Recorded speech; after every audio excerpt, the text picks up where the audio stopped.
I've spent years looking around motorhomes and making videos on them, and there are many things that I commonly see that drive me mad. Today I'm at the Norfolk Motorhome and Campervan show to see where manufacturers can improve their designs.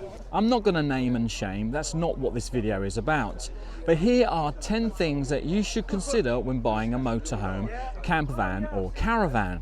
And at the end I'll give you a bonus one too. Plus, if I can find one, a motorhome without any of these faults.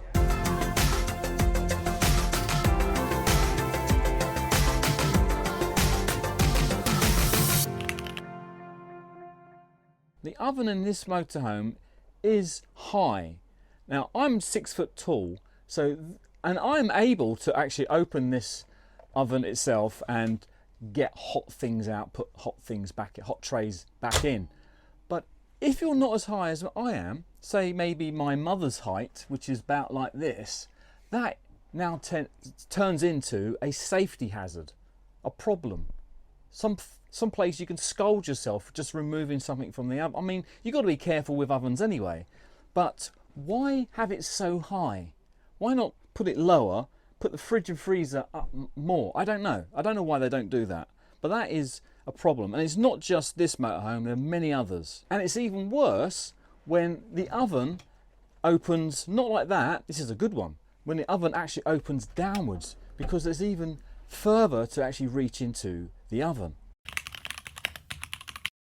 Another fault that I find manufacturers doing, and this is extremely common, and that is the sink, the kitchen sink, without a draining board. While you're washing stuff up, where are you going to put it? It just doesn't.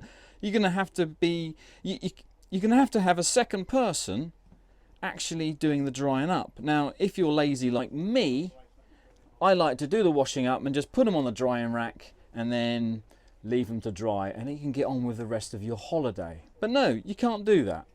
You're going to have to wash and then dry up straight away. We're in the bathroom of this campervan, and I noticed that it's got a small sink. You don't use these sinks in the bathroom very often. Wash your hands, brush your teeth, have a shave, whatever. But yeah, even being too small, you might want to dip your head into it. It just works out to be quite, for me anyway, difficult, and you just get water everywhere, especially for shaving. This has got a recess here, so it makes it a lot easier. So one of my bugbears is tiny sinks in bathrooms. How about lockers without a shelf? Be nice to see a shelf within the locker, so you can like multi-stack items in there. Give yourself a bit more space, twice as much. Here's another locker, very large this one. It'd be even better if it had shelving. It's the door this time. I'm not joking. It's just too tough. Same with this one.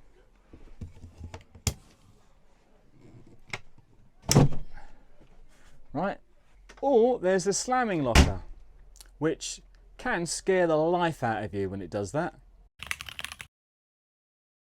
Now this motorhome that I'm in is very nice. I quite like this. Lots of room and whatever. Lots of light coming in. Drop down bed above my head. Because I've got 2 left feet, right?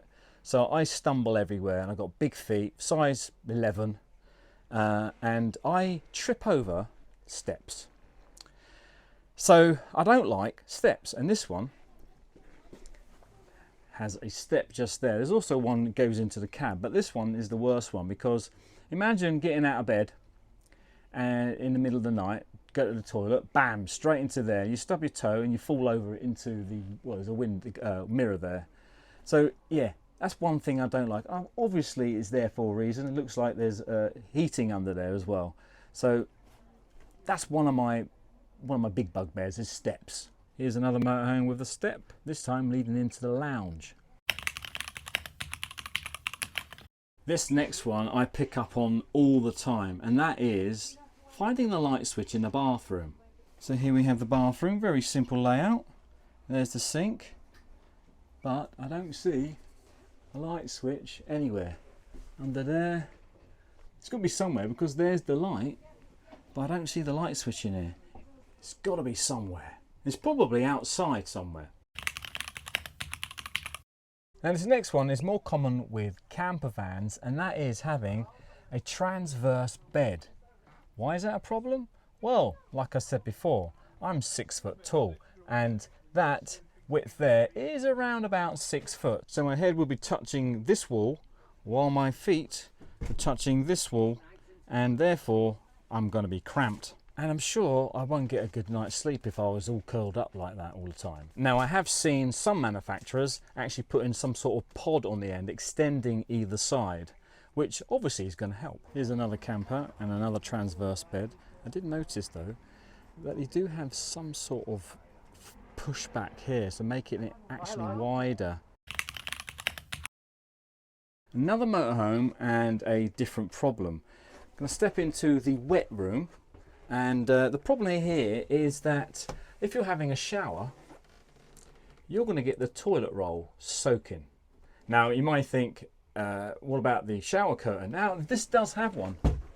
Here's the shower curtain, and the rail comes all the way around here and stops just before the toilet roll.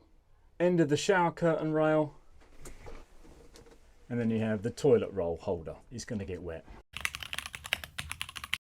Now how about more berths than there are travel seats? So basically this one has got 2 seat belts and 4 berths. One of them is here, this is the drop down bed, and the other one is made up by putting these 2 sofas together. But only these 2 seats have got seat belts. It even says there not to use these as travel seats. TV stand in completely the wrong place, because if you want to sit in these seats, then you're not going to be able to see the television. However, you'll see the TV perfectly well in the other seats. Sitting in this bench seat is fine, you can probably watch the TV there, but sitting in this seat, well, you're not going to be able to see the TV at all, are you? This motorhome has 4 travel seats and is a 4 berth. So if you have parents and kids in here, then and you're watching the TV, and then look where the TV mount is. So if I'm sitting here, that's great. But if I'm sitting here, then that's going to be a pain in the neck, quite literally. Another thing that I notice a lot in motorhomes are high lockers. Now these ones are particularly high. They are practically taller than me.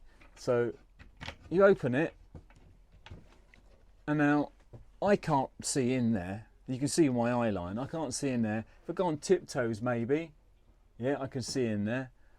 But if you're shorter than me, you're going to have a problem. Then you're going to start standing on things or buying steps to actually get up into the locker so you can actually see and put things in. So I think I might have found almost a perfect motorhome. It does have a few of the faults that I've mentioned, but all in all, it doesn't have very many. Now this is an Adria Matrix Axis. It's a very nice looking motorhome, nice plush furniture. It is a 4 berth with 4 seat belts. Let me show you around. So we have a very large dining lounging area, nice colourful seats there, 2-tone, a large roof light cum sunroof, loads of lockers. Let's just open one, see what's inside. It's fairly deep as well, not too high, no shelf, which you wouldn't get a shelf in there because they're quite narrow, and on the other side as well you got the same. It's a 4 berth, so the drop down bed is 1, and these 2 seats, these sofas, do turn into another bed. They're also the second pair of travel seats. The TV stand isn't in the best place, but it's quite a reasonable location. I did think about this.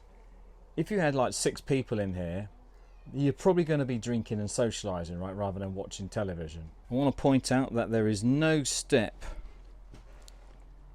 which is fantastic. However, the sink does not have a draining board. There is an area here to have a draining board, So the cover, there's nothing on either side, but it could have been, you know, you could have something on here maybe which turns it into a draining board. I don't know. The oven is, well, it's at like knee level. The kitchen lockers, they open nice and smooth. They're fairly deep actually. No shelf though. I mean, it is easy to put a shelf in, but I guess that's your own choice maybe. Now the bathroom, no step of course. It has a separate shower, so you're not going to get the toilet roll wet. However, where are you going to put the toilet roll? There doesn't seem to be a place for it. Maybe you could put it on the back of the door here. Geez, that's a slam. What I do like about this motorhome, and I've seen this a couple of times here actually, is that in the bathroom there is like a section, a wardrobe in here. Look at the side, look how much room you've got here.